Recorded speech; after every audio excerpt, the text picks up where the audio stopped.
It's now time for Talkin' Boxing with Billy C. It began as a podcast, went live on the net, and transformed into a full-blown empire. It's the only daily boxing talk show on the planet, hosted by the only guy with the balls to do it. Many have stepped into the ring. Many have tried to take the belt. And one by one, they've fallen. Another victim of the undisputed heavyweight champion of boxing talk radio. Talkin' Boxing with Billy C is on now. My style is impetuous, my defense is impregnable, and I'm just ferocious. I want your heart.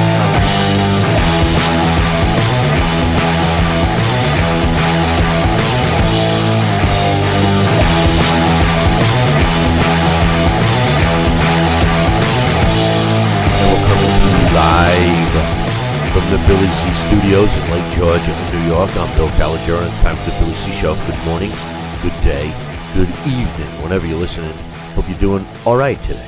Today's show is being brought to us in part by Sal's Neighborhood Pizzeria and Italian Restaurant, located on beautiful St. Simon's Island in Georgia. Check out his website, www.salsneighborhoodpizzeria.com, or give my man a call, 912-268-2328, 912-268-2328. Find out why I go all the way to St. Simon's to get a decent Italian meal. And speaking of that, join us for our next Billy C boxing event, which is taking place next weekend, surrounding the McGregor-Mayweather fight, if you want to call it a fight, the circus, the event. It's an event.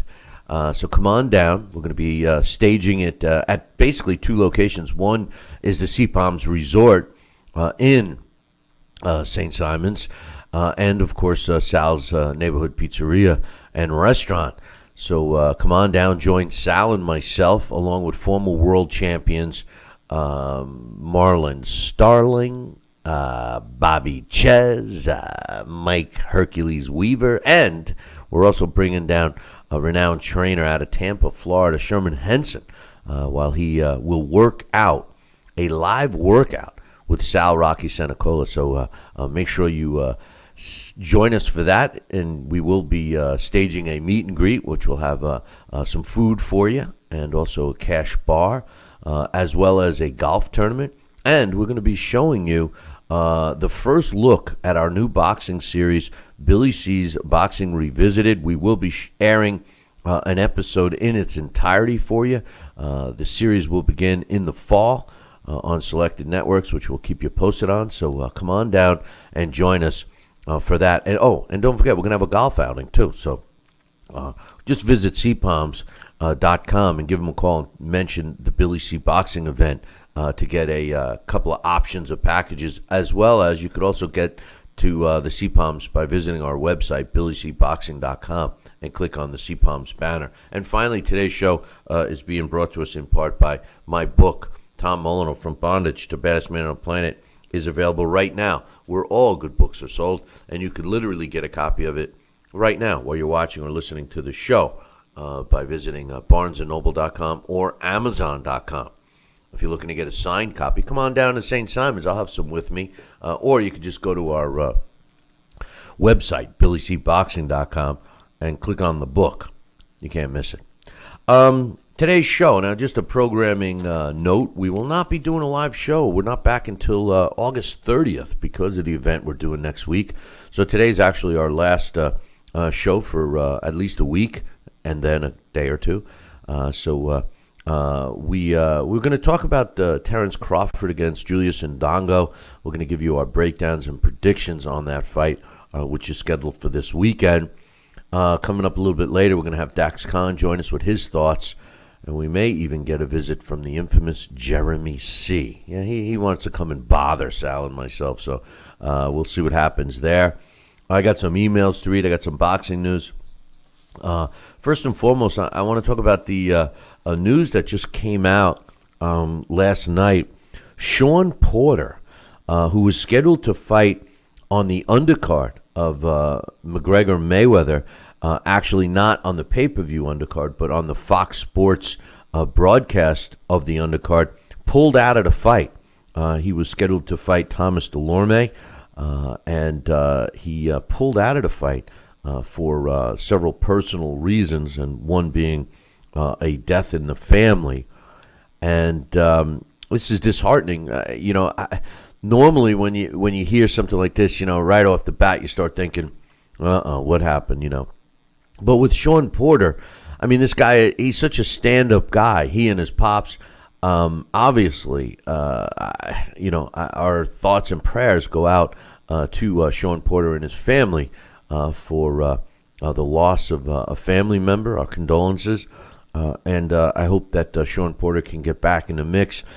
This is one time where I don't want to be too critical at all because of the history of Shawn Porter and never doing this before. So now they have found a replacement for Yordenis Ugas, who's got a record of 19-3, is replacing Porter and will face Thomas Delorme as the main event on Fox on August 26th from the T-Mobile Arena in Las Vegas. Joining me right now from St. Simon's Island is my man Sal Rocky Senecola. What's up, Sal? Good morning. How are you, Billy? I'm doing okay. I'm giving Shawn Porter no criticism for pulling out of a fight a week prior due to some personal reasons, specifically a death in his family. What's your thoughts on that? I mean, I know both of us have been critical to fighters in the past for pulling out of fights in the last minute, mystery injuries like we were talking about yesterday. All of a sudden, Nicholas Walters, I got a fever, I can't go, my toenail hurts, I didn't get a good night's sleep, whatever. But in this case, because of his history, we just got to say, our prayers, thoughts, and condolences go out to his family. What's your thoughts? Well, exactly what you just said. I reiterate that, and I could tell you it's something when there's a close relative or somebody that is so very close passes unexpectedly or even expectedly, and that family member, those family members and the friends closest in that circle, their world stops. So I think part of what the respect that people pay off and tribute to is the process of having a wake or a shiva or a funeral, and other people having their world temporarily stop to show the empathy, sympathy, and condolences. I'll tell you, the first time I was supposed to fight Magnifico, my mother passed away unexpectedly, and it was maybe a week before the fight. So, of course, a funeral and everything else, it was devastating. So we did postpone that fight. We canceled the fight, and we did the whole card all over again next, because I was the main event. We made it a month later. But depending on the situation and how close, like I said, when a person's life stops, not the deceased, but the world around that person that did pass, it's a sign of real support, empathy, and solidity when you have people have their world stopped too, and you do pay that respect and condolences and share in that grieving pain and process. Yeah, sure. So that's how I feel. He gets a pass because he's a stand-up guy. He's a great fighter. Love to watch him. And normally he would not ever dream or do anything like this unless it was as tragic or devastating to him and his family members. So our condolences. He's a stand-up guy. I appreciate his efforts and everything he does when it comes to fighting. So my heart and sympathy and condolences to he and his family members. Yeah, Shawn Porter, stand-up guy. I hope he can deal with this and move forward. Some other news I wanted to talk about. A guy that I think is pretty much, I don't want to say running boxing right now, but a big part of it, Anthony Joshua, in my opinion, the best heavyweight in the world today, is looking to make his mandatory title defense against Kubrat Pulev in Wales, in Cardiff, Wales, Principality Stadium. He has had an opportunity to fight and this fight in Las Vegas, and he said, "I'm not turning down Vegas, but I'd go to where it's easier for my people. He says, my heart always tells me to fight in the UK because a lot of people that have supported me since the amateurs are from here, and it gives them a chance to come down and watch a heavyweight title fight without having to travel. I know people will always make the effort to travel, but sometimes you want to make it as easy as possible for them. And hey, listen, I think that Anthony Joshua is the guy holding the cards, man. And I think, with the exception of bringing him to the States to improve his popularity here in the States is, a justifiable business move. However, I think he's already popular here in the United States, and I think it's time for fighters to, I can't believe I'm about to say this, but follow a Floyd Mayweather path of, when you're in that position to call the shots, and Anthony Joshua certainly is, call the shots that are in your favor. And, listen, Floyd Mayweather has taken advantage of it, and it's worked for him. And in Anthony Joshua's case, the guy's from the UK. Fight in the UK. You want to beat Anthony Joshua? Go to the UK and beat him. That's what good fighters do. You go in and take a title from somebody in their backyard. That's what great fighters do. And, I think that Anthony Joshua was in the driver's seat.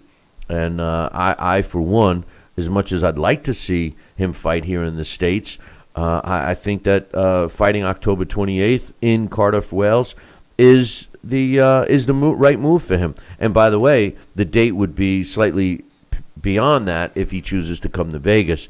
Right now, I think it's a money deal. Where can he make the most money? But if I'm Anthony Joshua, I fight in the UK. What do you think, Sal? Well, I think that he is definitely the most comfortable right there in his backyard. And surely he gets the fan support. And it's tremendous. And, the energy, the endorment, the excitement is electrifying. It really is. But I will tell you this. I would love to see him fight in Vegas. It's the world stage for many opportunities. And I think he could use a little exposure to the United States and some of our fight fans here. And his loyal followers will make the effort to come and see him, those that could afford it and take off from work and do it. But the majority of that ploy would also be that he's going to pick up more support and more followers from the United States or wherever we can do. And, I think I would like to see that. I think he deserves a world stage. I think we can definitely support him on the world stage, being in Las Vegas, and I would like to eventually see him come to the United States to fight. Yeah, well, hey, listen, I want him to come to the States as much as anybody else, but this is a guy driving the heavyweight division, Sal, and he deserves to fight where he wants. Kubrat Pulev has earned the number one mandatory shot for the IBF. He stepped aside to allow the Klitschko fight. They already have a signed deal in place saying that he must fight him. And I say, hey, bring the fight to the UK. Offer it here in the States. I'm sure one of the networks will pick it up and end the story. So I agree. Anyway, it's validated, and I do agree with you. But I would like in the future to see him then market and to see him come to Las Vegas or Madison Square Garden for that matter. I laugh because New York is making it so hard. And then again, Las Vegas, if I'm a fighter, I wouldn't go near Vegas as long as, the gutless, spineless pig called Bob Bennett, the main director of the Nevada State Athletic Commission, is still in charge. Screw him. But anyway, speaking of kind of weird moves, at least in my opinion, Timothy Bradley is, he announced his retirement, and he's, in my opinion, another one of these stand-up guys. I think he was one of the most grossly underrated fighters in boxing. I don't think he ever got the credit he deserved. This was a guy that, never got an easy pass. He really didn't.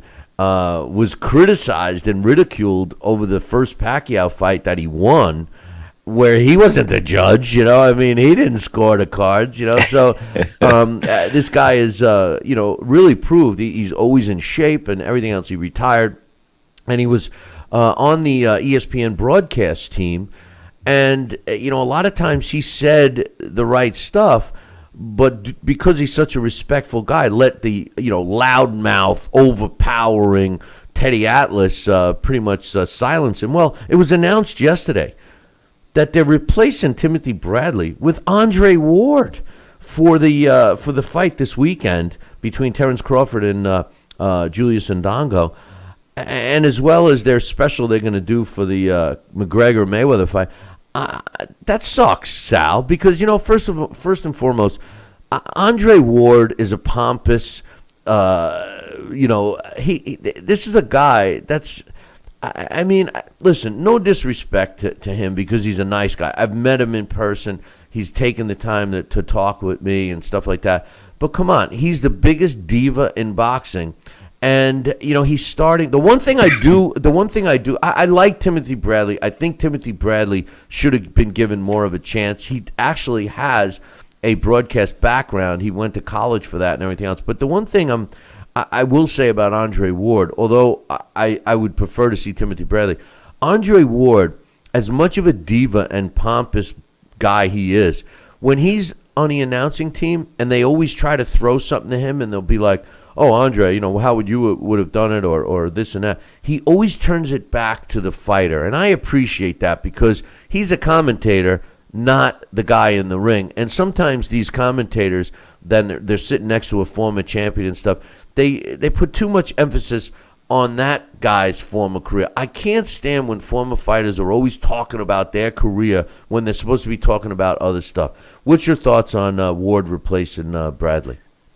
Well, I'll tell you what, it's a fight out there, literally, to keep a job, to get a job, and to sustain a level of success, and that's the game. That's the fight game. That's the media game. That's what we do. We live in a competitive society, and for whatever reason, they wanted to move Timothy Bradley aside, and he's great. I love him on all levels. I think he's very good. They're looking at it from, hey, we got to get a new shining opportunity here. Let's bring in Andre Ward. Maybe it'll attract different viewers. Maybe we'll get an insight. Maybe it'll give some kind of star impact, and just to shake it up a little bit. So I can see why and where and how they want to do this. And you know what? Let's see what Andre Ward does. For what we know of the guy, he does know the fight game, and maybe he can give a nice, credible insight. And as you said, he's not going to talk all about him, hopefully. And I think it's a refreshing thing. However, how bad we may feel about Timothy Bradley not being the guy, I think this is credible for one opportunity. Let's see what happens, and those big heads up in the big insulated room will make the decisions going forward, I'm sure. Well, we'll see Timothy Bradley again. It's not like Andre Ward hasn't done commentary before, and this is why I'm saying, he does respect the guys in the ring. I just, I'm a little uptight that they actually kicked Timothy Bradley to the curb. But listen, we're going to take a short break. And when we get back, I'm going to give you my breakdowns and thoughts on the fight scheduled for this weekend, Terence Crawford against Julius Indongo. We'll get Sal's thoughts, and then Dax Khan will be joining us in about a half hour, and we'll get his as well. So don't go anywhere. We'll be back in 2. Billy C will be right back.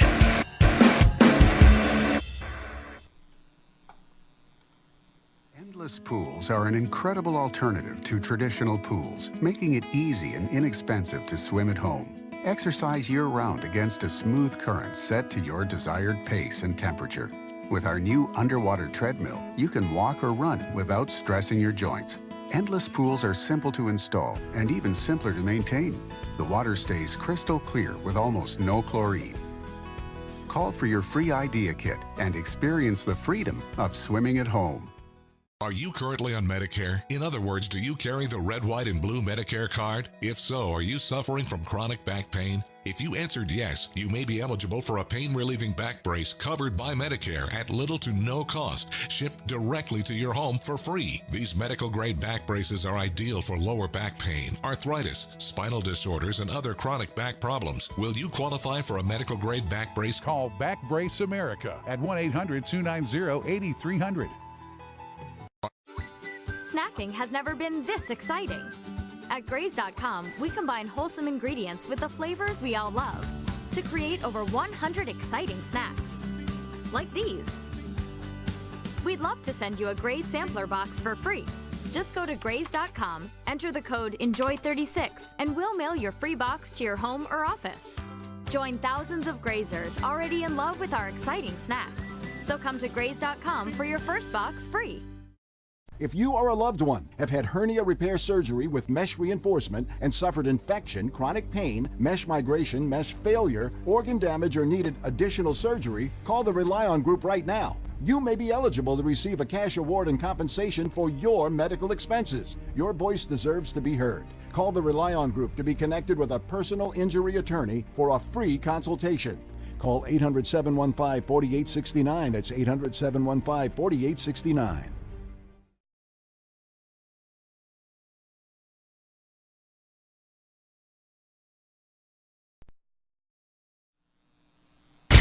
Check out BillyCBoxing.com now, or feel the wrath of the mighty mustache. Oh, that hurts! Why are you doing that to my face? I hate you! That's BillyCBoxing.com. Consider this your warning. Now back to Billy C. Interact with the show at BillyCBoxing.com.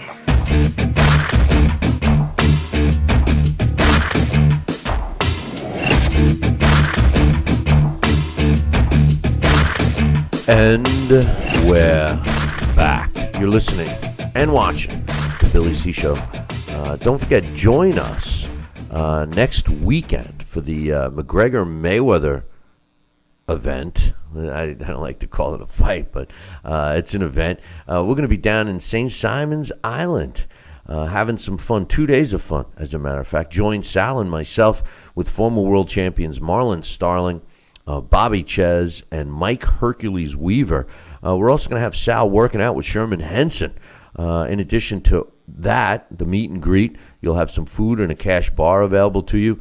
We are going to give you a sneak peek of one full episode of our new series called Billy C's Boxing Revisited.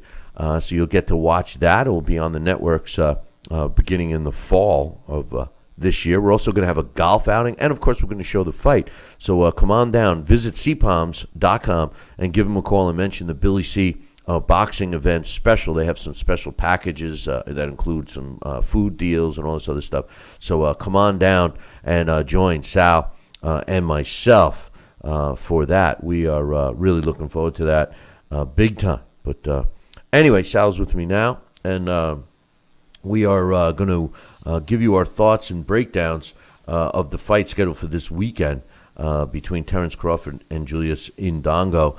First, I'm going to break it down here. Terence Crawford is the WBC and WBO World Junior Welterweight Champion, or Super Lightweight, however you want to look at it.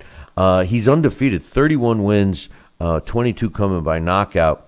He's fought 165 rounds, and he's got a knockout percentage of 71%. Now, the thing that I have always loved about Terence Crawford is the fact that he was brought in really as an opponent. You know, he climbed the ranks, started fighting just like anyone else, mostly in the Midwest circuit, I would say. And, his first fight over a known name, I think was Derek Campos back in 2011. He also beat David Rodela in 2012. But, the fight that we started seeing him is we saw him be brought in against Breedis Prescott in 2013. Now, this was a televised fight, and it was basically given Prescott, the guy who was more commonly known as the one who beat Amir Khan. This was a guy that was supposed to get a win against an undefeated fighter in Terence Crawford. And they bring him in, and Terence Crawford ends up beating him, a 10-round decision over Prescott. Then they put him in against Alejandro Sanabria, again, a televised fight where he was brought in on the B side.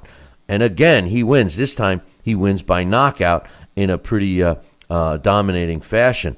And finally, they bring him in again as the B-side against Andrei Kilimov. And once again, Terence Crawford won a 10-round decision. Well, that set up a world title shot for him in the lightweight division when he went over to the UK and fought Ricky Burns, who at that time was 36-2 with a draw. And what happens? Well, Terence Crawford wins the fight and the title, and all of a sudden, the powers that be say, whoa, wait a minute. This kid, Terence Crawford, he's the A-side. And from that point on, we started seeing the real Terence Crawford. And this guy was not in easily. He fought and beat Yurikas Gamboa, Raimundo Beltran, Thomas Delorme, Derry Jean, Hammer and Hank Lundy. Victor Postal was a showdown fight in the junior welterweight division back in July of last year. If you recall, Postal was undefeated, and Terence Crawford just handed him a boxing lesson for 12 rounds. He fought John Molina Jr. in December of last year, and this year he kicked off his campaign with a 10-round not able to continue, which goes to a knockout, counts as a knockout against Felix Diaz, which was unbeaten down in Madison Square Garden.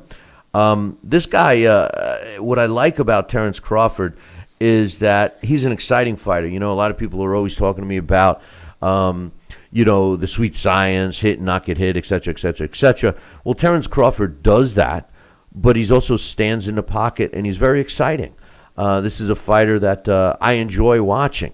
He starts off slow, traditionally, and feels his opponent out in the first couple of rounds, and then shifts into another gear and pretty much dominates. I mean, this is what we've seen for the last several years from him. Well, he steps in the ring with a guy that's kind of unknown in Julius Indongo. And Julius Indongo is a fighter that is no slouch. He, too, is a two-belt champion. He's the current IBF and WBA champion, and he also actually has 3, because I count the IBO as a meaningful title. So he's sitting here with 3 world junior welterweight titles. He also is undefeated at 22 wins and no losses, with 11 of his wins coming by knockout. Now, he's 5 years older than Terence Crawford. He's 34, but he's a southpaw, and he's also 2.5 inches taller at 5'10.5". The reach difference isn't that much. It's only 1.5 inches. He's got a 71.5 reach versus Terence Crawford's 70. Now, he too beat Ricky Burns with a 12-round decision in his last fight. And leading up to that fight, he fought and beat via a knockout, and let me mention a first-round knockout over Edward Troyansky in December of last year. Now, those are the 2 fights against people that we've heard of, with the exception of Zolani Morali. Not many, actually Kaiser Mabuza too. Aside from those other 2 guys, a lot of the names on his resume are unknown, because most of them were taking place in his area in African countries. Or I should say, in the Africa. He's from Namibia is what the countries he's from. So he's kind of a guy that's going in there a little bit unknown. He does box well. I mean, he does seemingly have a decent defense, at least the 2 fights that I saw him in, and he seems to be able to avoid punches. He is a southpaw. He too starts off a little slow, although he didn't against Travansky. When I look at this fight, I see Terence Crawford doing the same thing that he usually does. He's got the one thing that we may see Terence Crawford do a little more than we have in the past is work the body. He doesn't really work the body or hasn't had to work the body as much throughout his career. I think he's going to work the body a little more. I think Indongo is going to try to maybe jump all over Terence Crawford in the beginning and get him out of his element so he doesn't feel him out. I am looking for Indongo to start off quick and try and catch Crawford off guard. But in the end, I'm picking Terence Crawford in this fight, and I think that he's going to do what he always does. He's going to come out. He's going to start off a little slow. He's going to weather the storm. He may even counter by starting off a little quicker. But in the end, Terence Crawford's going to win this fight, and he's going to win this fight by stoppage. Sal, what's your thoughts? Bill, I'll tell you what. That was just a beautiful description of each camp, each fighter, and each thing that is going to occur. And as I see it, I'm telling you right now, you depict that whole picture beautifully, and thank you for your insight there. And I will tell you this, I love Terence Crawford for many reasons. And one, because he's always risen to the occasion. Here's a guy that most of his early career, he was brought in, as you suggested and said, as the opponent to lose. And he just said, hey, not now, not tonight, not this guy. And he came back and he showed everybody that, no, I'm not a loser, I'm a winner. And he has what he deserves now, the world title, and he's on the world stage. And he's a great fighter on every level. And, you know, I'm going to be one to say something that you're probably not going to like. But, you know, I like him on so many levels. And he's got some of the defensive skills and some of the style of what you might depict in Floyd Mayweather, with being evasive and being able to slip the punches and move and control the ring. But unlike Floyd Mayweather, this guy stands in a pocket. He fires his guns, and he's in a position to punch all the time. So I love him on that level. And you know what? I wouldn't be surprised if he also is picking up a lot of Floyd Mayweather fans, because they like that style of fighting, and that's what he offers defensively, because he's a hard guy to hit and a hard guy to track down. So I do love this guy. I think Indongo has a lot to prove. And, you know, it's the first time he's going to be really on the world stage, and he's going to probably make it the best opportunity he's going to ever have. And I think he's going to also want to come out and be aggressive and try to shake up, you know, the fight the way it's supposed to go a little early on. And I think that he will probably try and do that. And I think a body attack from Crawford is going to be right on, especially if he's coming at him. You want to slow him down. And the body is a bigger target, and, you know, you throw a few feints to the head, you step to the side, you hook to the body, your right hand here. Against the southpaw is also especially effective. So I think it's going to be a good fight. I think we're going to see a lot of early rounds, ebb and flow here and there, but I do see, as we can suggest, that Terence Crawford is going to gain a momentum. He's going to figure out his opponent, and he's going to just be tactful in his being evasive, avoiding the punches, controlling the ring, landing some good body shots, and landing some good head shots, and I think ultimately he's going to win a unanimous decision. So you think it's going to go to distance? Well, you know what? It's a good. I just think. I think this guy has. I think this guy has a lot to prove. I think he's not going to give up so easily. No, he's not I'm going not to be saying. a fish on the I'm not suggesting Indongo is going to give up, but what I do think, and you know, defensively, maybe he's similar to Floyd Mayweather, but something that is totally different, like you suggest and said, is that Terence Crawford is not afraid to engage, and that is what makes him, in my opinion, way more exciting than Floyd Mayweather. And as far as Floyd Mayweather fans go, they've drank Floyd's Kool-Aid. They actually think Floyd is interesting to watch. There's no interest there when you watch a Floyd Mayweather fight. None. The only interest is seeing if the opponent can hit him. You know, and you know that's what people hope for. With Terence Crawford, he's exciting. You know, you wait for him to open up the floodgates. And I think Indongo is going to try to start that quick. And you better be careful what you ask for, because, you know, Crawford's good. And he's elusive. And it's going to be a good fight. I agree with you there. I think it's going to be a good fight while it lasts. I'm thinking this fight's going to be over 7 rounds. I don't think it's going to go. Maybe squeeze into 8, but I'm thinking this fight will be over within 7. But, hey, listen, hold that thought. We're going to take a short break. When we come back, I got some emails to read. Then we're going to get Dax Khan stopping by to give us his thoughts on Crawford Indongo. We'll be back in 2. Billy C will be right back. Part of the Billy C Boxing Network. Snacking has never been this exciting. At Graze.com, we combine wholesome ingredients with the flavors we all love to create over 100 exciting snacks. Like these. We'd love to send you a Graze sampler box for free. Just go to Graze.com, enter the code ENJOY36, and we'll mail your free box to your home or office.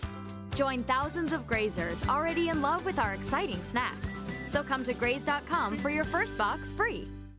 Are you currently on Medicare? In other words, do you carry the red, white, and blue Medicare card? If so, are you suffering from chronic back pain? If you answered yes, you may be eligible for a pain-relieving back brace covered by Medicare at little to no cost, shipped directly to your home for free. These medical-grade back braces are ideal for lower back pain, arthritis, spinal disorders, and other chronic back problems. Will you qualify for a medical-grade back brace? Call Back Brace America at 1-800-290-8300. If you or a loved one have had hernia repair surgery with mesh reinforcement and suffered infection, chronic pain, mesh migration, mesh failure, organ damage, or needed additional surgery, call the Rely On Group right now. You may be eligible to receive a cash award and compensation for your medical expenses. Your voice deserves to be heard. Call the Rely On Group to be connected with a personal injury attorney for a free consultation. Call 800-715-4869. That's 800-715-4869. Endless pools are an incredible alternative to traditional pools, making it easy and inexpensive to swim at home. Exercise year-round against a smooth current set to your desired pace and temperature. With our new underwater treadmill, you can walk or run without stressing your joints. Endless pools are simple to install and even simpler to maintain. The water stays crystal clear with almost no chlorine. Call for your free idea kit and experience the freedom of swimming at home.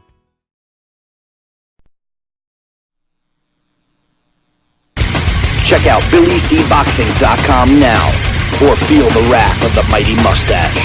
Oh, that hurts. Why are you doing that to my face? I hate you. That's BillyCBoxing.com. Consider this your warning. Now back to Billy C. Interact with the show at BillyCBoxing.com. And we're back. You're watching and listening to the Billy C. Show. Don't forget, come on down and join us on beautiful St. Simon's Island in the state of Georgia next weekend for the McGregor-Mayweather event. Sal, Rocky Senecola, and I will be joined by former world champions Marlon Starling, Bobby Ches, and Mike Hercules Weaver. We want you to come on down. We're going to have 2 days of activities and fun, including a golf outing, a meet and greet, a showing of our next boxing show, which will be airing in the fall, Billy C's Boxing Revisited, which you guys are going to love. So come on down. Visit cpalms.com and give them a call and ask for the Billy C Boxing package deals that they have. And they have several different options, so you'll enjoy that. So come on down, enjoy a weekend of fun that will culminate with Sal and I showing you the McGregor-Mayweather fight. So, and also programming note, we will not be doing a live show after today until August 30th when we return from St. Simon's. So mark that one down. It'll give you a good opportunity to go back and catch up on some shows that maybe you missed. So definitely we'll look forward to seeing you again when we get back. And by the way, for all, I want to give a shout out to all of the Facebook viewers. I appreciate you guys. We've been simulcasting the show on Facebook, and I promise I'm going to improve the video shot that you guys are stuck with due to the Facebook restrictions. But if you ever want to look at the full version of this show, the same version that gets put up on the television networks and what have you, go to our YouTube channel because on YouTube, we do show the exact show that gets sent up to the television network. So go to youtube.com/talkin, TALKIN, boxing, BOXING. Got a couple of emails. Sal, you ready? Oh, yes, sir. Let's do it. All right. First one. This one's from my man Jesse. He says, hey, Billy C. and Sal, I read that Porter's out of the fight against Delorme. Very disappointed. Thought the fight will be good, but do you think Ugas stepping in will be good? Listen, Ugas is a decent fighter, Sal. I don't think he's as good, but I think it's maybe a more evenly matched fight than Shawn Porter. I think Shawn Porter would have destroyed Thomas Delorme. What's your thoughts? Yeah, I share the same thoughts. I think, definitely Porter, being a punching machine he is with those unguided missile of punches. I love to watch him. He's an action-packed fighter, and I think either way, whether punches would land or just miss, he's very overwhelming to a lot of opponents, and that's where he can sustain his level of success on a lot of times. And I think it would have been eventually a mismatch, especially in the mid to later rounds. So this should be an more even kind of fight. Yeah, I think it's better than if Shawn Porter was in there. But anyway, he says he goes on to say, how do you see the fight versus Alberto Machado versus Carlos Morales in Puerto Rico? I think it should be good. Do you think Morales upsets Machado? I think it's a more evenly matched fight than people might have thought. As far as upsetting Machado, I think there's a good chance. I do believe it's a 50-50 fight. I haven't had a chance to really break it down, but Machado, he's had some not so tough opposition. I think Carlos Morales has been in with the same, if not a notch above, level of opposition. So I think you might be onto something here, Jesse, with an upset. He says, I read that Joshua will fight Ortiz, but says Pulov is definitely next. I think you should bypass Pulov and just fight Ortiz this year. Pulov is just not that good. I don't disagree that Pulov is not that good. I had the luxury of seeing Cuba Pulov live for a fight in Denmark, and he's robotic. And I do believe that Ortiz would make a better fight, but as Anthony Joshua said, he has to fight Pulov if he wants to keep his IBF title. I do admit that I believe that Anthony Joshua is in the driver's seat, and titles don't really mean anything. I mean, he's the best heavyweight in the world. If he had no title, I'd still think he's the best heavyweight in the world. I think that goes to show you how the titles kind of are losing their value. What's your quick thoughts on that, Sal? Well, I think, that I think Joshua's doing what he needs to do for this and to preserve that belt. And I think he is in a driver's seat. However, in all due respect, I like the process that Pulov stepped aside. He let one fight occur, and I think Joshua's holding up to his end of the bargain. So it shows, workability and negotiation skills are available there. And I think that it's a good sign in boxing. I think it's a good thing for all around that he is defending his title against Pulov. I think any fighter going in the ring with Ortiz is going to have a tough night. So I think that fight's inevitable, and that's going to happen too. But it'll have to happen a little later, not sooner. Yeah, well, I agree. It's definitely going to happen.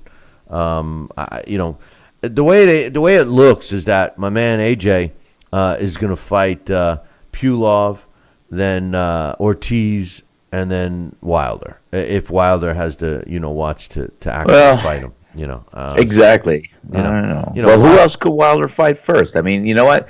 I would love to see a Wilder Joshua fight by the end of the year, but I don't think it's going to happen. No.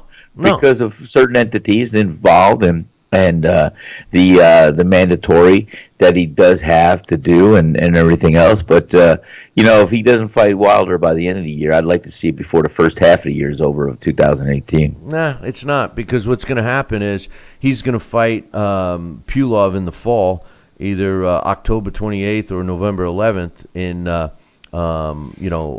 hopefully UK on October 28th, or if he chooses to fight in Vegas it'll be November 11th. So, and that's going to be the end for 2017. He'll probably take on Ortiz early 2018 and set up a fall showdown with Deontay Wilder. In the meantime, I agree. Deontay Wilder's probably going to fight the guy that I predicted that he was going to fight, a couple of months ago when he won that fight. The guy who fought, I can't even think, the Polish guy. When he fought, the Polish guy. He beat Artur Spitska. He beat Artur Spitska. Yes. Guy, him. I can't. His name is escaping me. Now, one of the guys in the chat room will save me here in a minute. Hopefully, Coach can save me. But in the meantime, let me dance on over to another email to get me out of this one. But why can't I? It's his name. His name. It sounds there's some. What do you guys help me out in the chat room? Damn it, I'm floundering here. I'm floundering. Don't worry about it. Hey, Bill, I wish I could help you, but I have a hard time pronouncing. Well, we won't say. Yeah. We got another email. This one's from a man, Johnston. You can check out Adam Konaki. Okay, it's pronounced Konaski.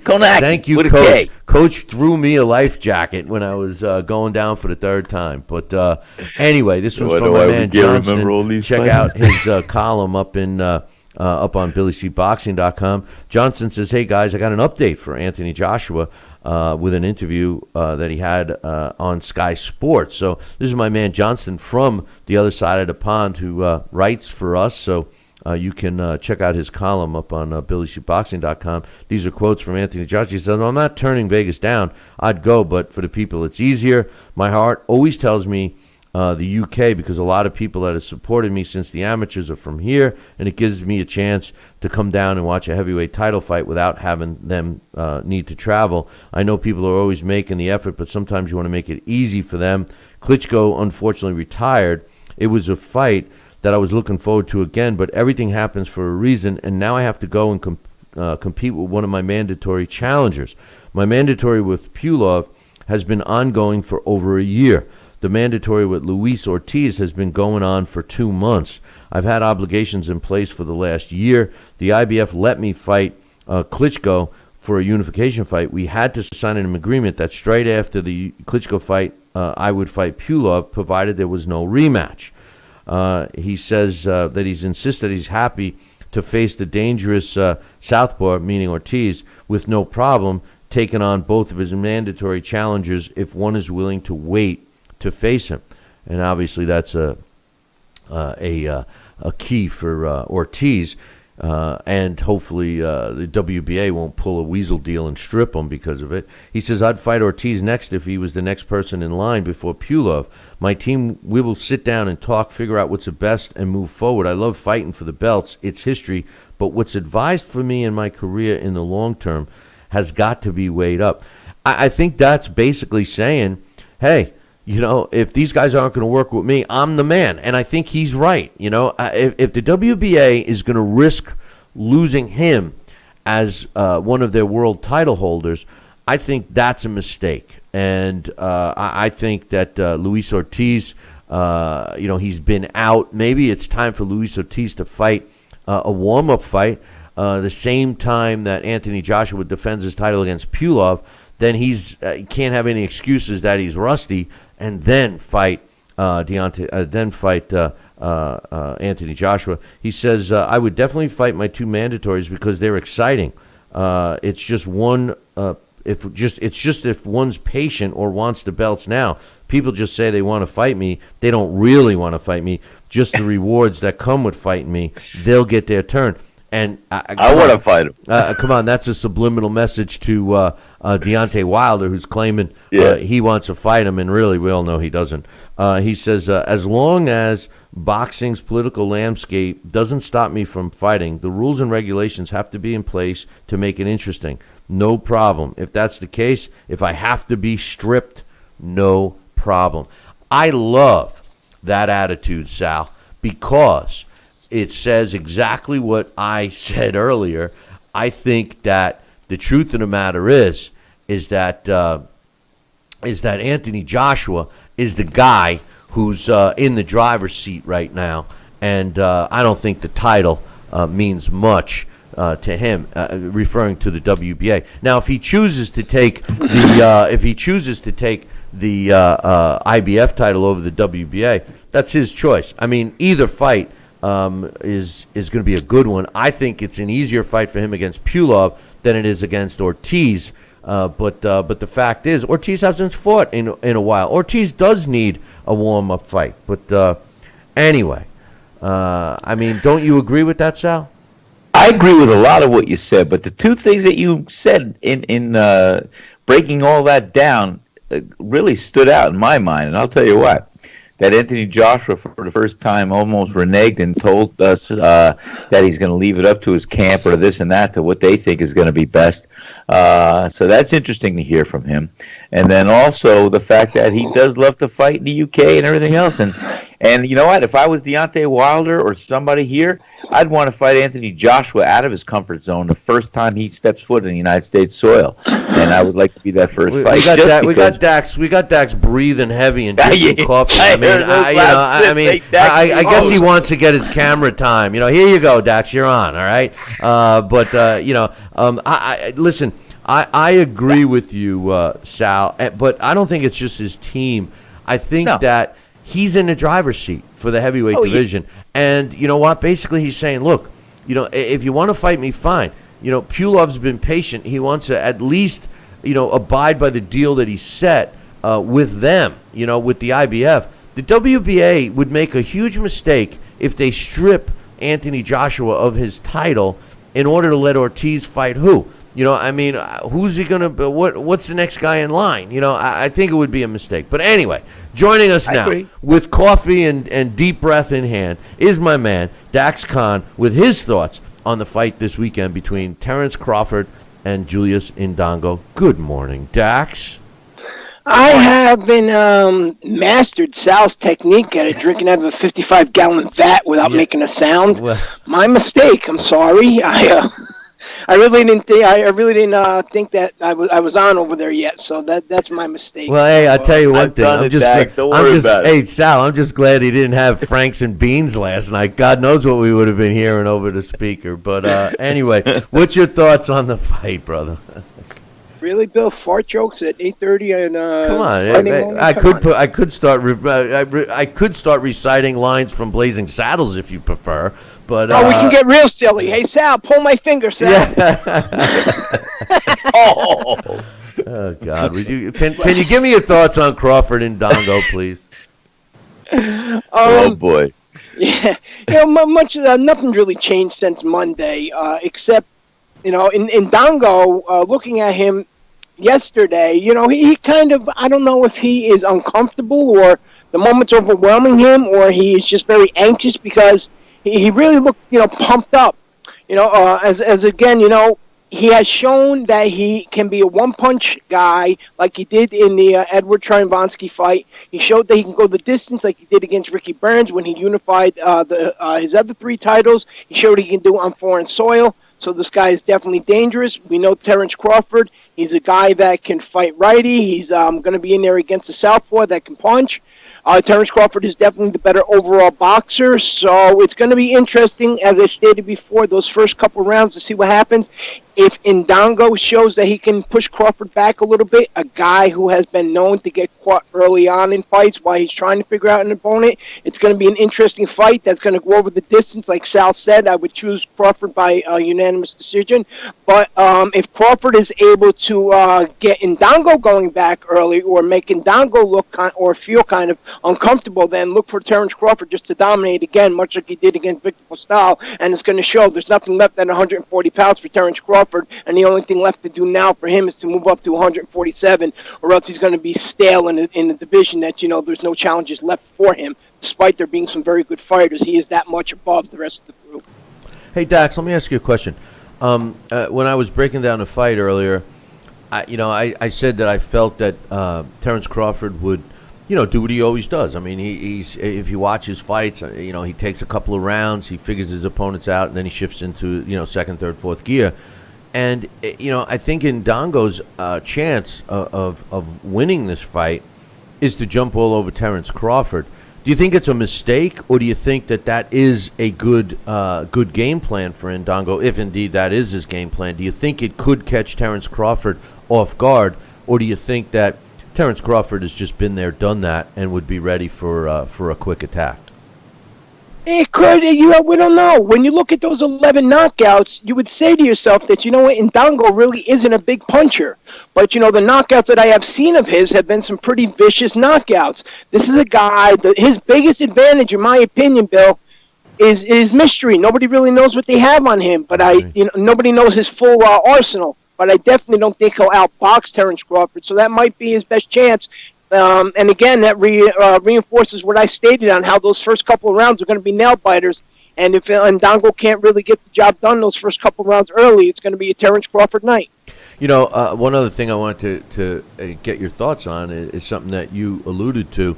Terence Crawford has already moved up in weight, and now this weekend he will be facing a unification fight, basically for the first time since Bernard Hopkins did it over a decade ago, to basically own all, 4 major sanctioned bodies, and then throw in the IBO too, which is it's a historical fight. I talked about that earlier in the week, but I agree with you that once he does that, for all intent and purposes, he would have 100% cleaned out that division, and chances are he will move up to welterweight. But with that thought, I see way too often with fans that are immediately crying for fighters to move up in weight once they win a title or something, and before they've done what Terence Crawford and Julius Indongo are attempting to do this weekend by unifying and legitimately cleaning out a division.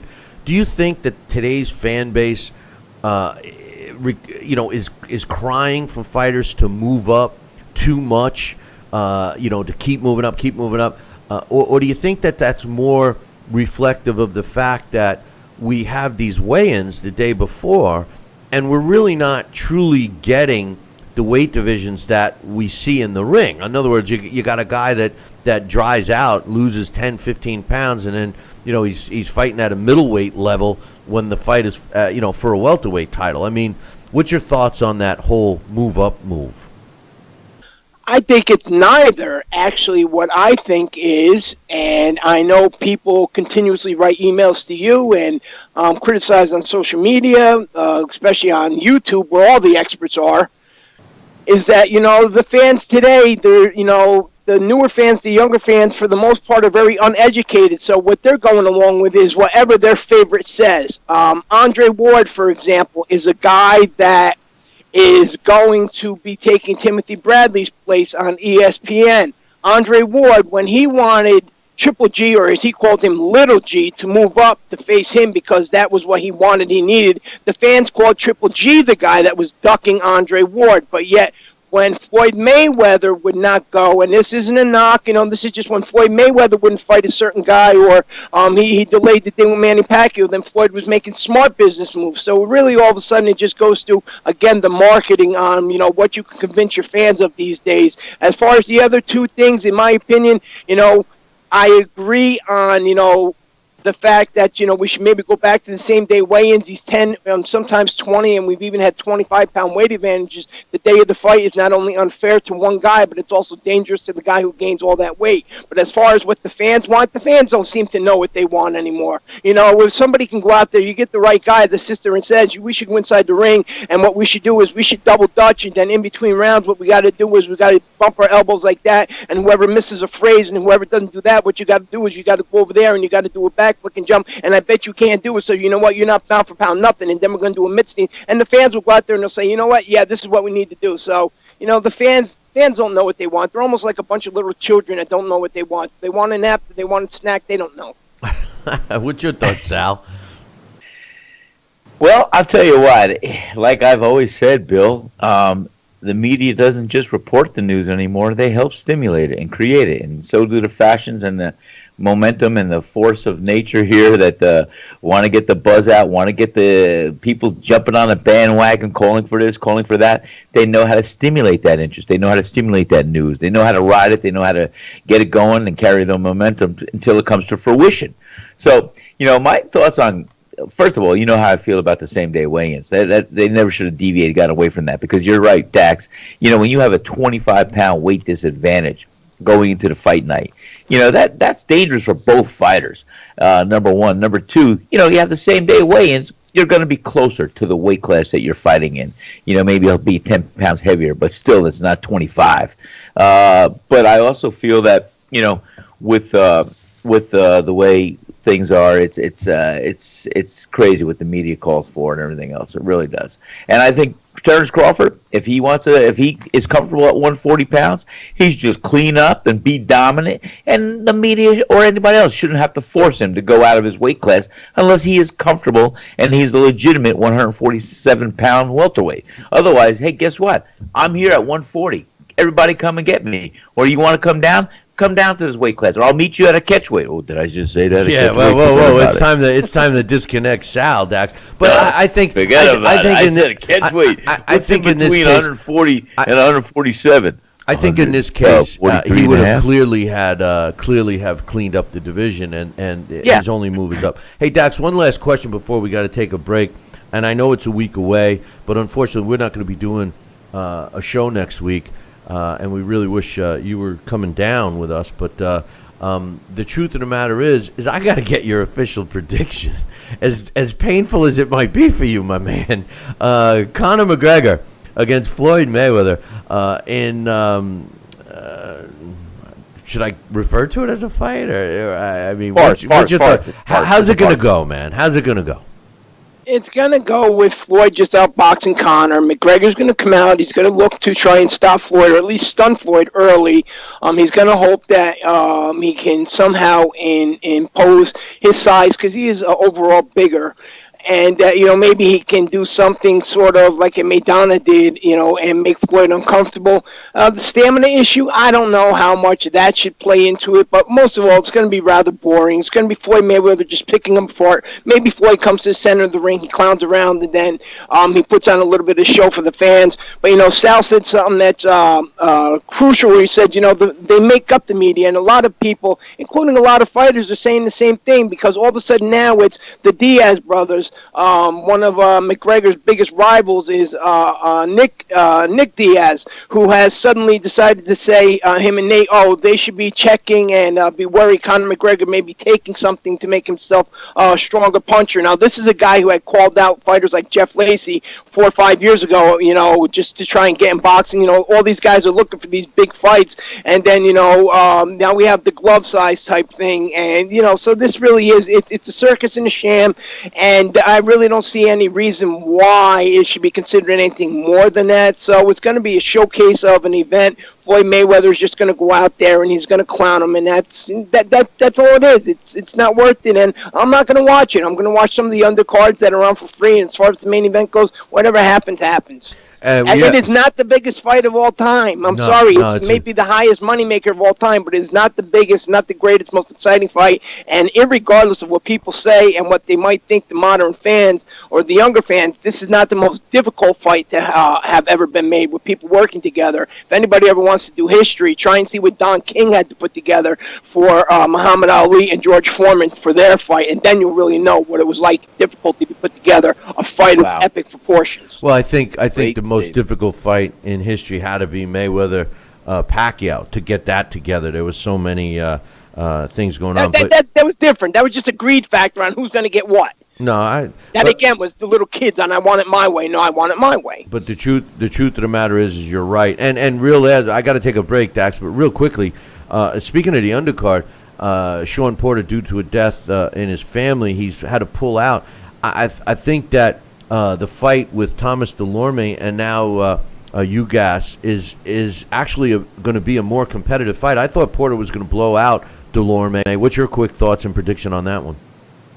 I think Ugas is a better fighter than people realize. He does have 3 losses, but on 2 of those times he was a visiting fighter. It was a split decision. The only clear loss that he ever had is when he was thoroughly outboxed by Amir Imam. So I think Thomas Delorme this may be, even though Shawn Porter was expected to win the other one, I think this might be a little bit more competitive of a fight, but I do think that Thomas Delorme may find himself coming up the short end. As far as Shawn Porter, unfortunately, condolences to the family, he had to pull out. They had a death in the family, but not only that, there's been some other hard luck for him, too, because remember, the WBC was going to be happy enough to order Shawn Porter against Danny Garcia for the interim title while Keith Thurman was out, and then the winner of that was going to face Keith Thurman in a rematch when he returned. But, that happened to fall through. Maybe he took the fight with Delorme on the Mayweather card for more money, more exposure, I don't know. But, the last few months have not gone well for Shawn Porter, unfortunately. Hopefully when he comes back, things get back on track for him because, he's a great guy. I like him as a fighter. And there's a guy that would be great if when Crawford moved up to 147, Porter moved down to 140, then you'd have a whole new interesting division. No doubt. Dax, we'll talk to you later on, my man. All right. Take care, Dax. That's Dax Khan, and he was giving us his thoughts on the fights. We got to take a quick break, and when we come back, Sal and I will talk about McGregor Mayweather, even though we both don't want to, but we will. We'll be back in 2. Billy C will be right back, part of the Billy C Boxing Network. Tell me, Kenny, how is it you rub my belly so fine with that secret rub of yours? And don't even tell me what you're gonna do next. I love you, Kenny Bear. Tell me, Kenny baby, what you gonna do next? Kenny Bear's home for the barbecue rub and seasoning. Grab a bottle today.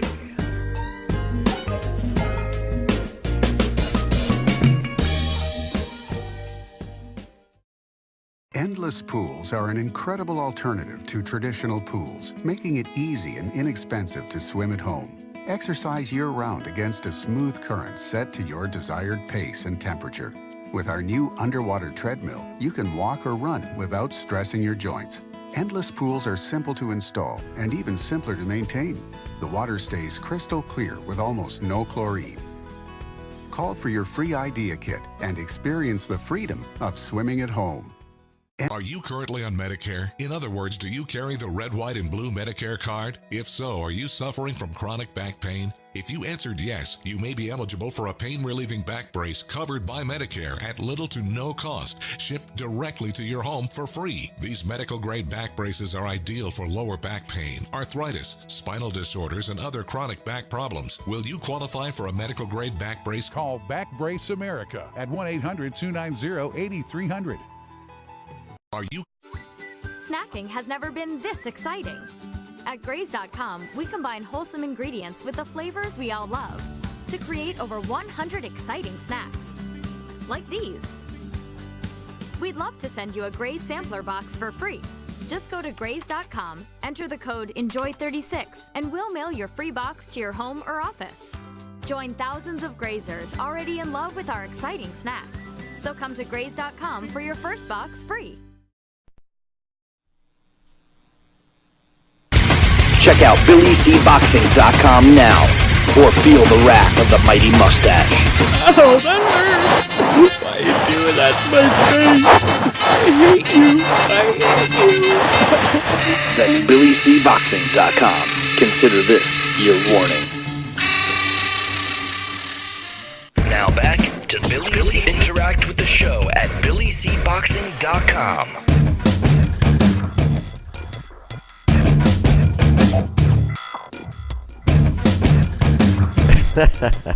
And we're back. You're listening and watching the Billy C Show. I'm laughing because I have a camera on my man Sal, Rocky Senecola, and were you just sleeping? Did you just fall asleep? No, I wasn't sleeping. I was sending a message on my iPhone. Well, geez, you look. I thought you had a heart attack. You were all slumped over in the chair. I'm like, oh my God, I was trying to get your attention. I can't believe you had me on camera. I'm sitting there. What? No, I had you on camera. My feed. Everybody, I'm seeing you slumped over. I see you slumped over in your chair. I'm like, did the son of a gun have a heart attack? This poor bastard. I'm like, Jesus, you didn't even let me do my comeback from the break. So let me do a redo. Hold on. You're funny. Check out BillyCBoxing.com now, or feel the wrath of the mighty mustache. Oh, that hurts! Why are you doing that to my face? I hate you!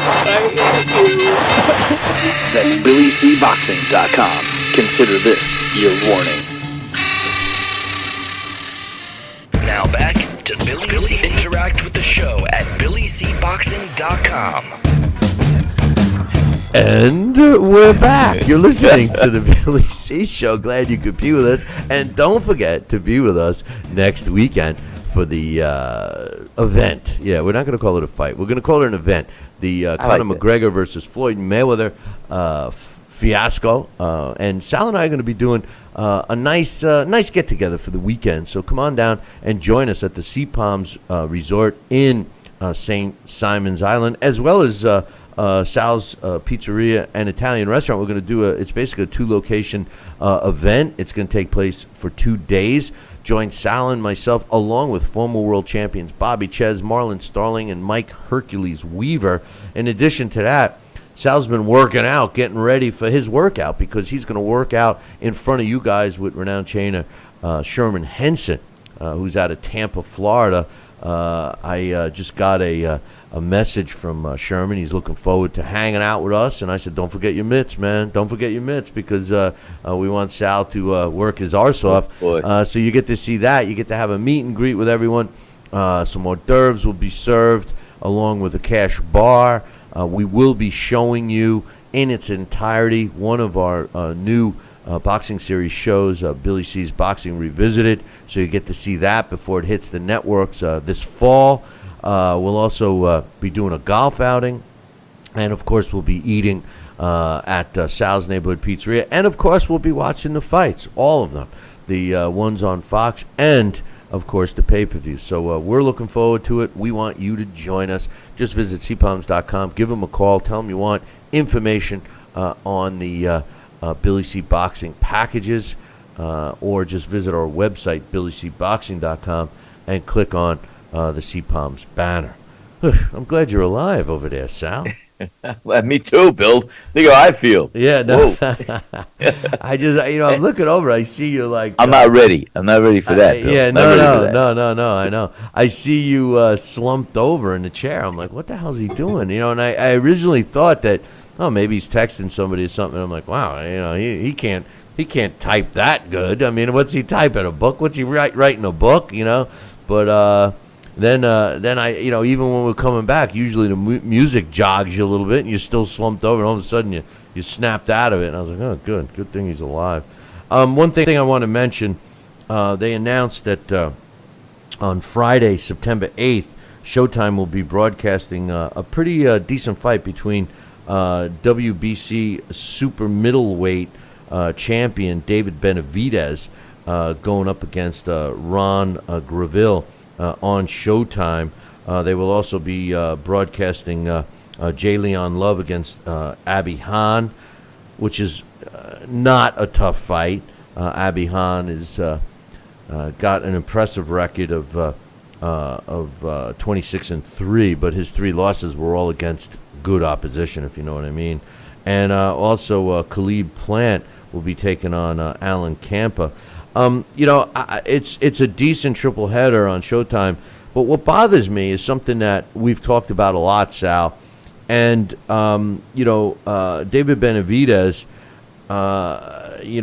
basically looked upon as I know he's a Mexican fighter, but he's looked upon as an American fighter. And this is one of the guys in a division that is being showcased in the World Boxing Super Series, and it's disheartening that no American fighters are participating in that. And you know what? I don't care what anybody says. That shows me that they're not as willing to fight anybody as is the other fighters, including mostly European fighters, who are willing to get in the ring with anyone at any time, anywhere, no matter what is on the line, like all their titles. The U.S. fighters enjoy being coddled. What's your thoughts? Well, of course, I feel the same way. You know that. I mean, I'm very disappointed we don't have any American fighters, and I have to ask myself why. But, on a business sense, that's the reason why. Most American fighters look at boxing today through the model of Floyd Mayweather or whatever, through that prism, as it's a business opportunity, and that's true. And what would they rather do? Keep their O preserved, and sidestep and just let the negotiations continue as far as the rumors and who they're going to fight next to leverage themselves up the ladder? What fight might be the most advantageous for them to take? Or do they want to throw their hat in a ring and let the luck of the draw, who they're going to fight, unknown entity, and based on an even playing field, for the sake of a purpose of a tournament, elimination, be the main focus and direction of their careers that they've been preserving and manipulating maybe lack of a better term, manipulating as a Freudian, or try to get them in a position to where they're going to be able to reap some benefits other than just tossing their hat in the ring, like so many European fighters are willing to do because they want to prove that they're the best. They're also getting showcased, and that's what they're doing. Was that a good answer? Is that a good answer? No, that's the battle cry, and I'm shocked that you actually are trying to say that, and because whether it's a true statement or not from the business perspective, it's sad. When we have to turn and let's make no mistake. My heritage, just like you, we're our parents and grandparents are from Italy, but we're Americans, and I'm proud to be an American. But let's call a spade a spade.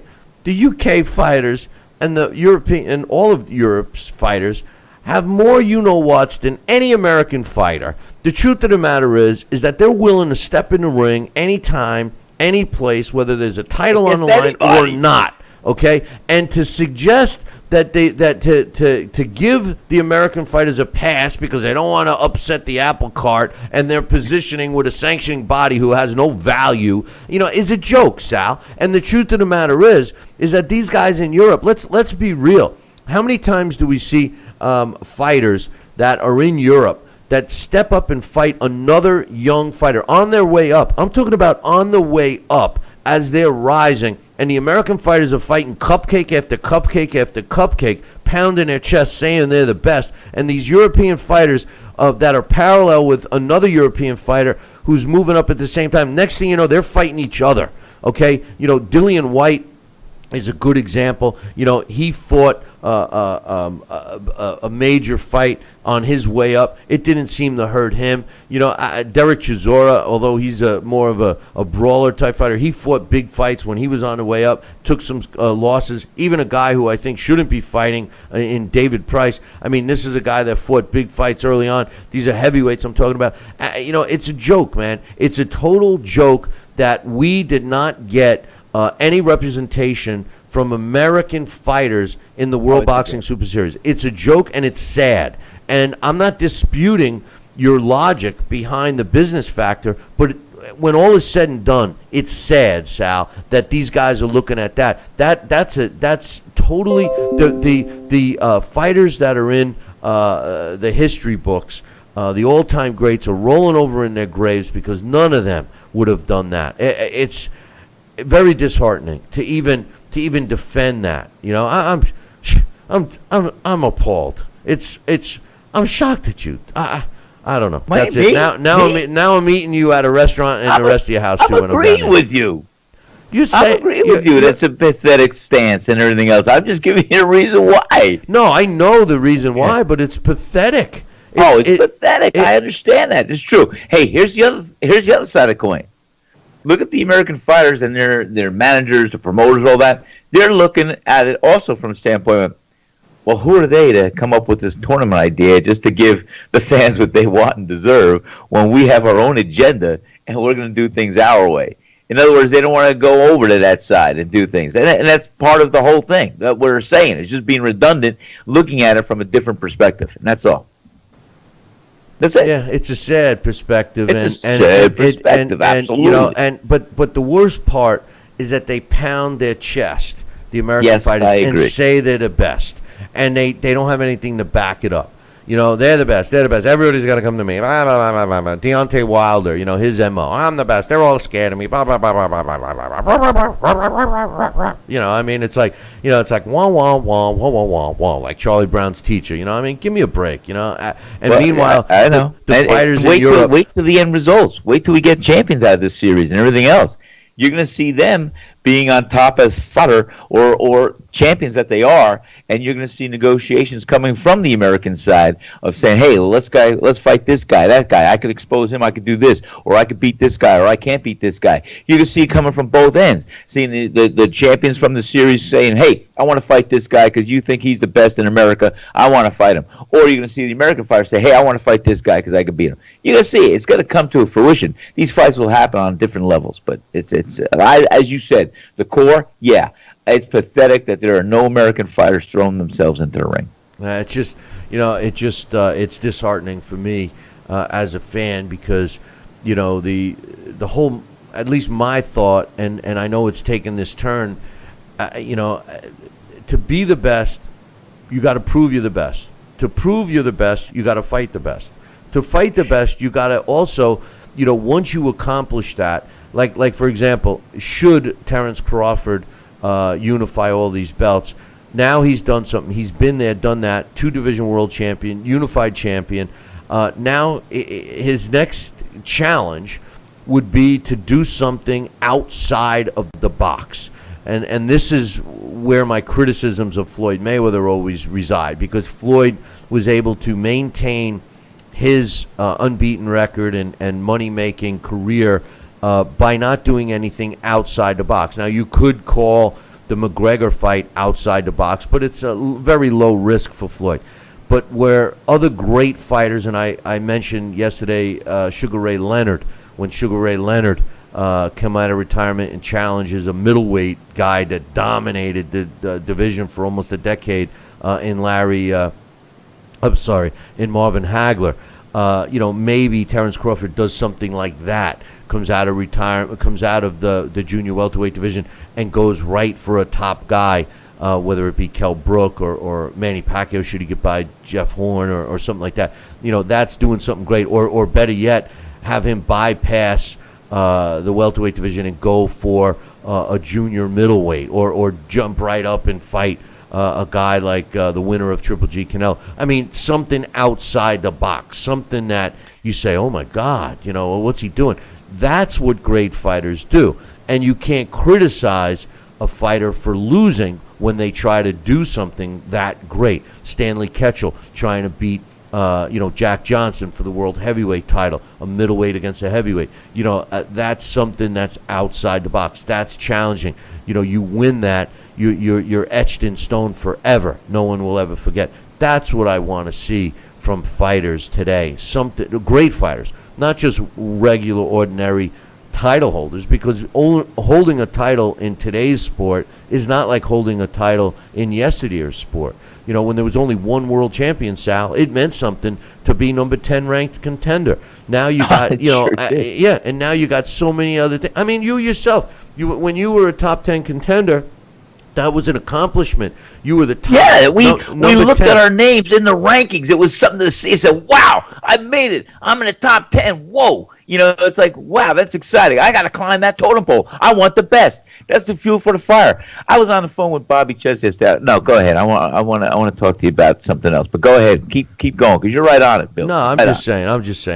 What I want to talk about now is our final thoughts on the farce called McGregor Mayweather, and we've talked about it for a long time. We will not be doing a show next week, so I want to give my final thoughts on it. As far as the undercard, I'll just say this: I'm disappointed in the undercard. Not that a couple of the matchups aren't good, like the Nathan Cleverly fight, but what disappoints me is the fact that for a pay-per-view of this magnitude, especially the expense, we should have been treated to 3 undercard boxing matchups of premier top upper-level fighters fighting each other. And instead we got 3, with the exception of the Nathan Cleverly fight, we got showcase fights. And, I'm extremely disappointed. So with that said, I'll move on to the main event. What, Sal? What? Yeah, I know. I see you raising your hand. Teacher, please. Teacher. What? Hey, let me ask you this. You just said something, and a light went on. It happens once in a while. But, let me ask you this, because it is a bad undercard. And you would think on such a fight with such intention and the magnitude of what they're trying to create out of this fight, this farce, that you would have some beautiful undercard fights and some showcase fights. But you don't. Maybe, I don't know why, but maybe there's some big fighters out there that they did try to get in there, and the fighters didn't want anything to do with it because they know it's a farce. Maybe, I just say it. I don't know. Well, listen, it could be. No, I would like to be showcased. Yeah, but but I wouldn't want to be showcased.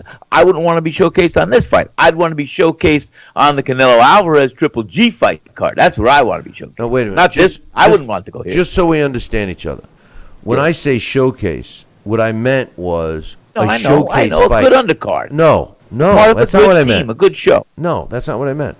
What I meant is in a showcase fight, what they define as a showcase fight now is when they put a top guy in against a guy that virtually has no chance, and they're showcasing the top guy, and they know he's going to get a win. And my example is Gervonta Davis in his fight. He is not being tested. He's being basically Floyd is trying to take him down the same cherry-picked path that he followed. And I'm not suggesting Gervonta Davis is not going to be a superstar, because I believe he will be. And I like Gervonta Davis. But he's in a showcase fight. The only real fight is the Nathan Cleverly fight. Every other fight is a showcase fight.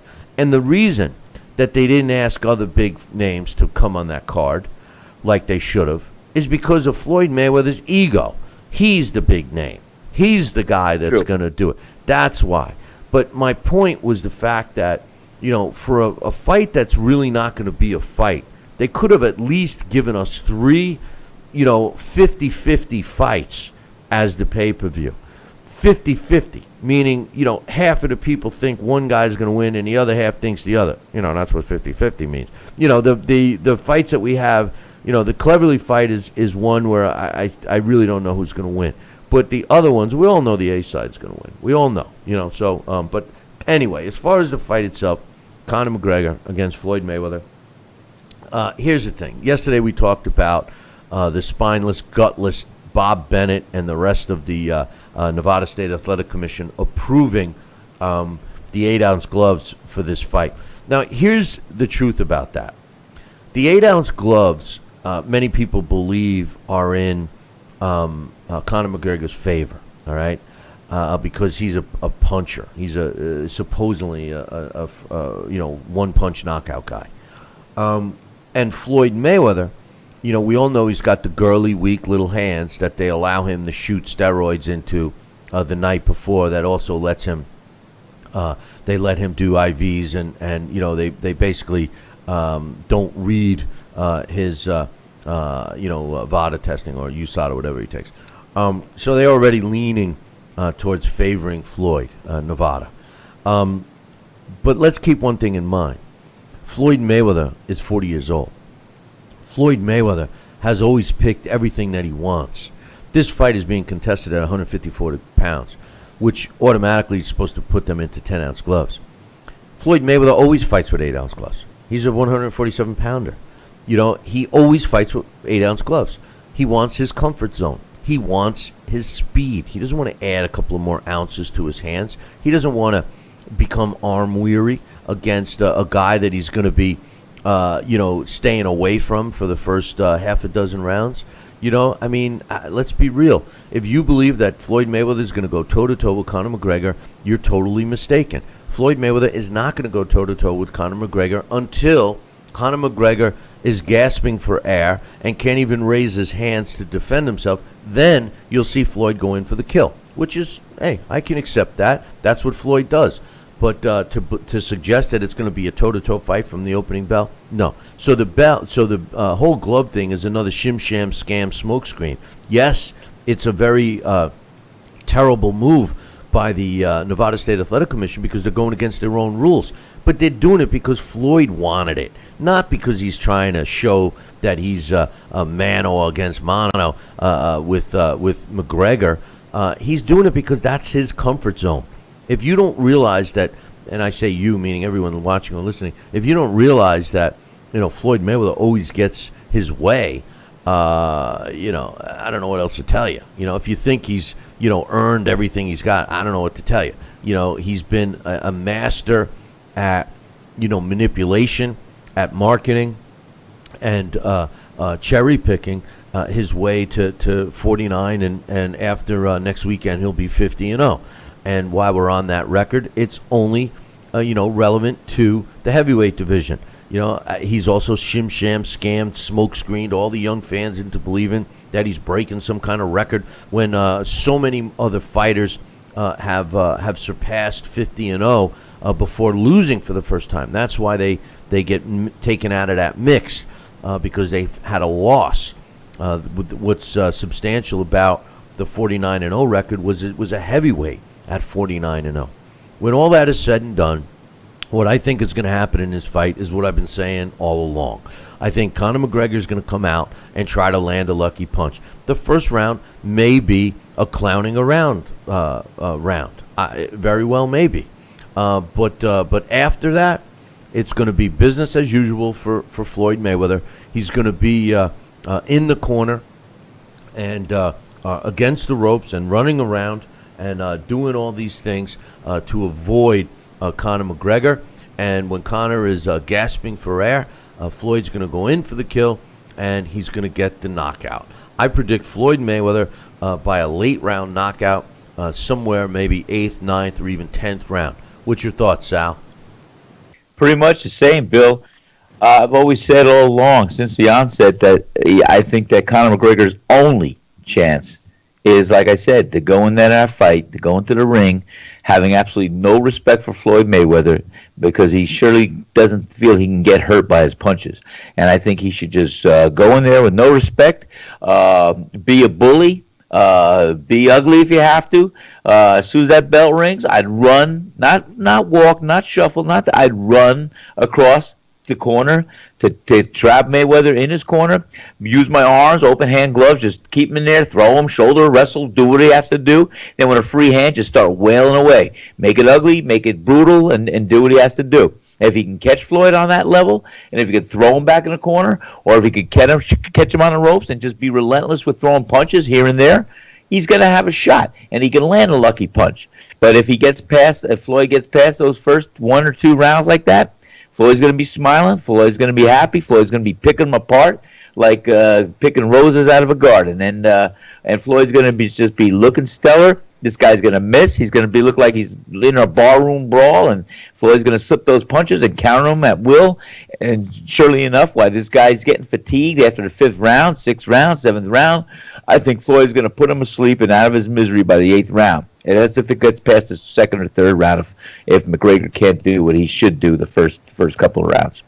That's how I see it. Yeah. Well, listen, I also see one other thing I want to put in. Should McGregor win this fight?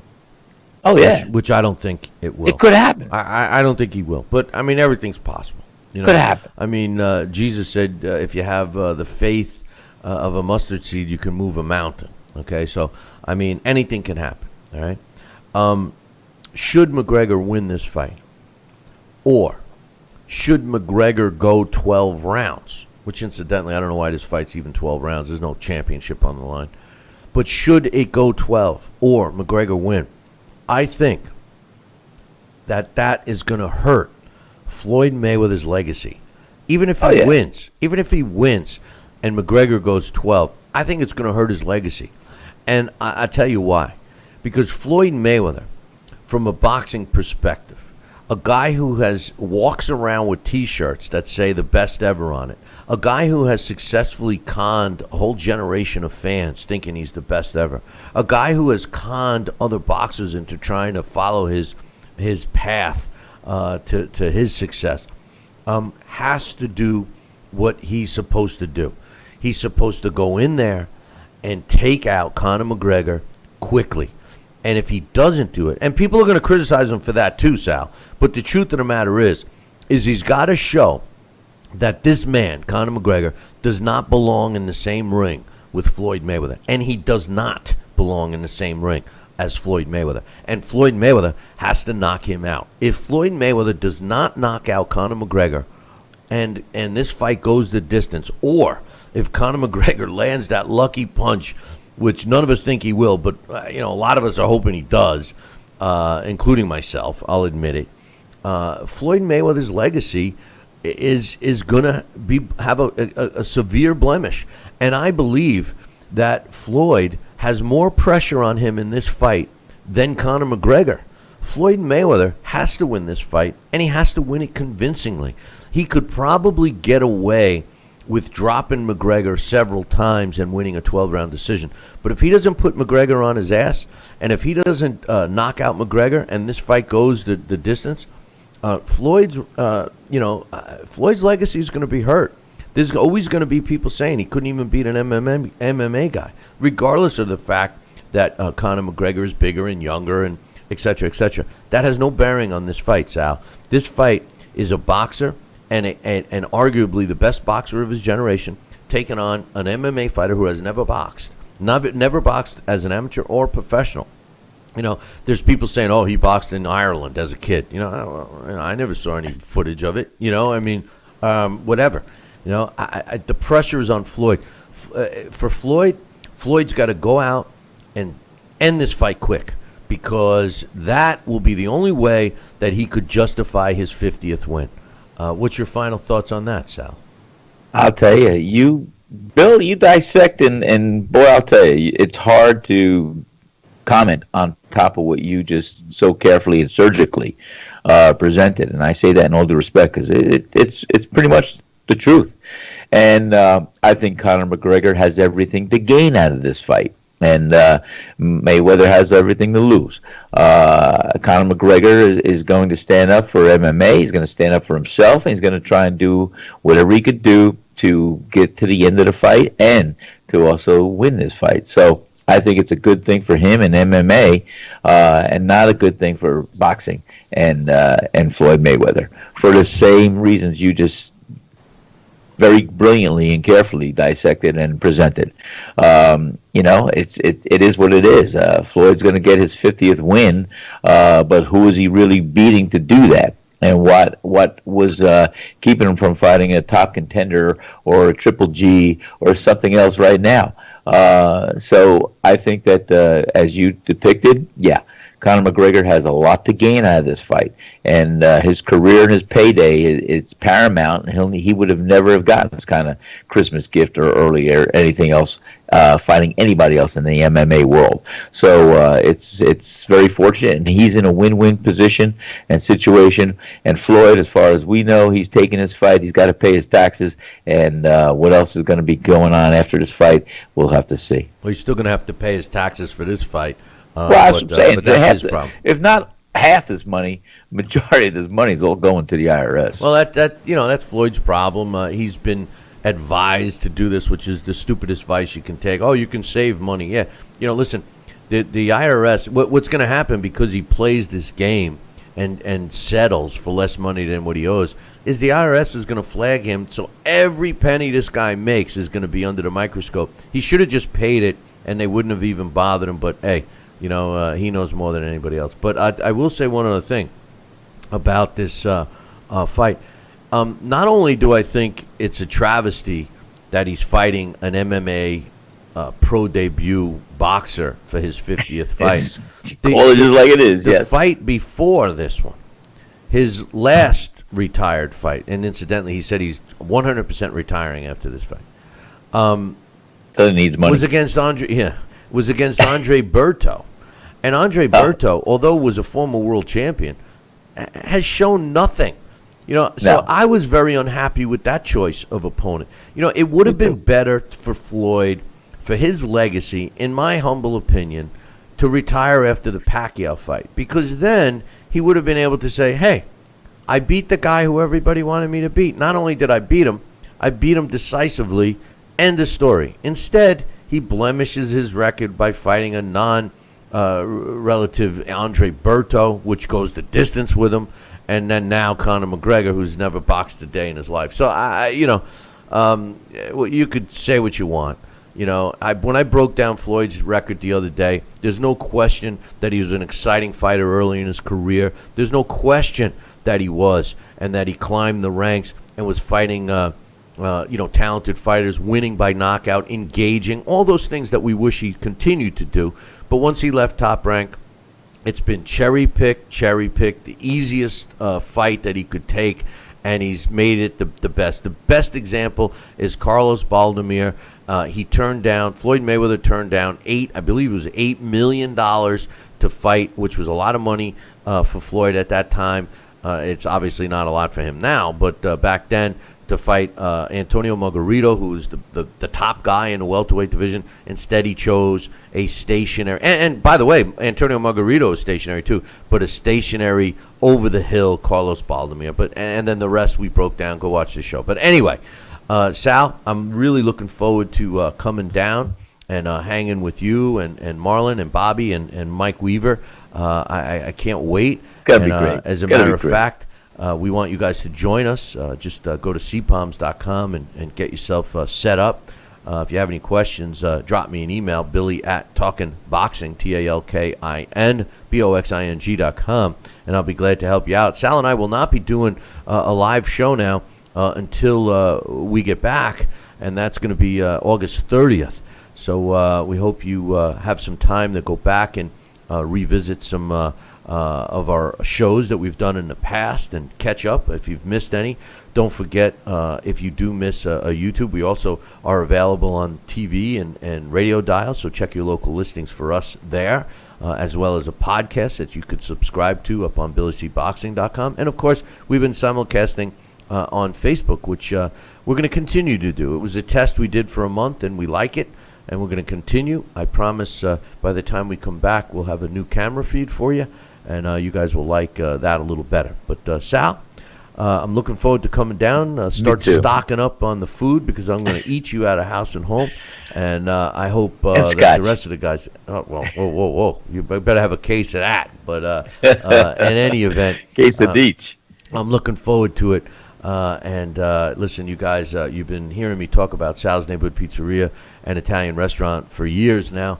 It's time to come on down and check it out and hang out with us and play some golf and watch our new series and watch the fight and all that stuff and hang with us. So come on down, make your plans now. Sal, I look forward to you next week, and I look forward to everyone else. So make sure you tune in on August 30th in the morning between 8 and 10 a.m., which is our same bat time, same bat channel. Until then, I'll leave you with this. Ciao, baby.